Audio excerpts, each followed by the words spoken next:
The first thing I remember is the sound of my mother's fork hitting her plate.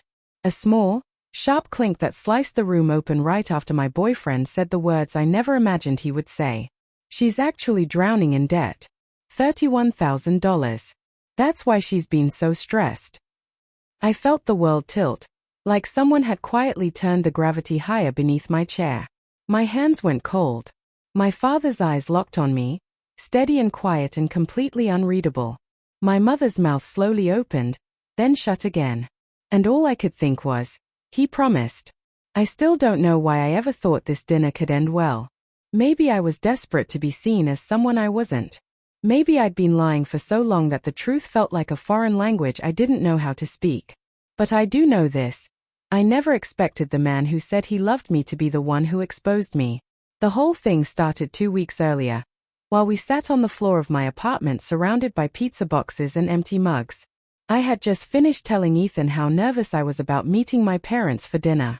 They already think I'm a mess, I said. They think I don't have a direction. If they find out about the debt too. I couldn't finish. My throat closed around the words. He looked at me with that soft, reassuring face he always used when I fell apart. Then we just won't tell them, he said. Keep things simple. Simple. Right. The idea snowballed from there. My parents always judged me, always compared me to my cousins, always poked at my choices. Ethan knew how much that bothered me. How I hated the look on their faces whenever I admitted I still wasn't sure what I wanted to do with my life. So when he joked that he should introduce himself as something stable and respectable, I took him seriously. You could say you're finishing med school, I said. Just pretend. Just for that night. He hesitated at first. You want me to lie to them? I nodded. It's one dinner.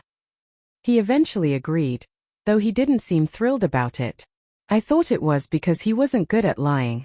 I didn't think it was because he resented the request. I didn't see the shift starting.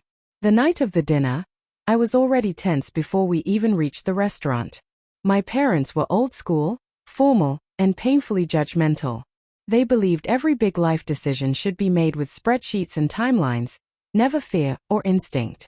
I could feel Ethan's annoyance before he even opened the car door. Remember? I whispered as we walked toward the restaurant. Just keep it vague. Don't make it complicated. Just say residency is busy. He gave a tight smile. I'll try. Try. I should have known. At first, everything went fine. My mother complimented his shirt. My father asked where he went to school. Ethan answered everything smoothly, politely, like someone reading a script he didn't quite believe in. But somewhere between the appetizers and the main course, the questions got sharper. What's your specialty? My father asked. How long until you're fully certified? My mother added. Ethan shot me a look. Not angry. Not scared. Something else. Something simmering under the surface. I squeezed his leg gently under the table, silently telling him just keep going. We had rehearsed it. He knew what to say. But then my father leaned back, narrowed his eyes, and said something he shouldn't have. You must be doing well financially. Medical students usually have solid support systems. And of course, you both look like you're doing fine. He didn't say the next part. He didn't have to. I could hear it in his voice. Unlike our daughter. And that was when everything inside me tightened, like a string pulled too hard. I felt myself sinking into the chair, wishing the night would end. I looked at Ethan, silently begging him to help me hold the facade just a little longer. Instead, he exhaled sharply, set down his fork, and said, Actually, things aren't fine. My stomach twisted. I knew before he said anything else. I knew from the tone. She's been hiding it from you. She's in over $31,000 of debt. And she's terrified you'll judge her. Which, honestly, explains a lot. The sound of my mother's fork hitting her plate came immediately after. I couldn't breathe. Couldn't speak. Couldn't even look at him. Some part of me hoped he would touch my hand, apologize, say it slipped out. But Ethan didn't even look at me. His eyes were on my parents, like he'd been waiting for this moment. My mother whispered, Is this true? All I could do was nod. The silence after the confession was thick and sharp. My father asked a few stiff questions. My mother lectured me quietly, in that ashamed tone I hated more than yelling. Ethan never once stepped in. Never defended me. Never softened anything.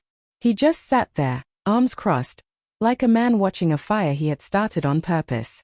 And that was when it hit me. He hadn't slipped. He hadn't panicked. He wanted to expose me. Maybe he hated the lie. Maybe he hated pretending.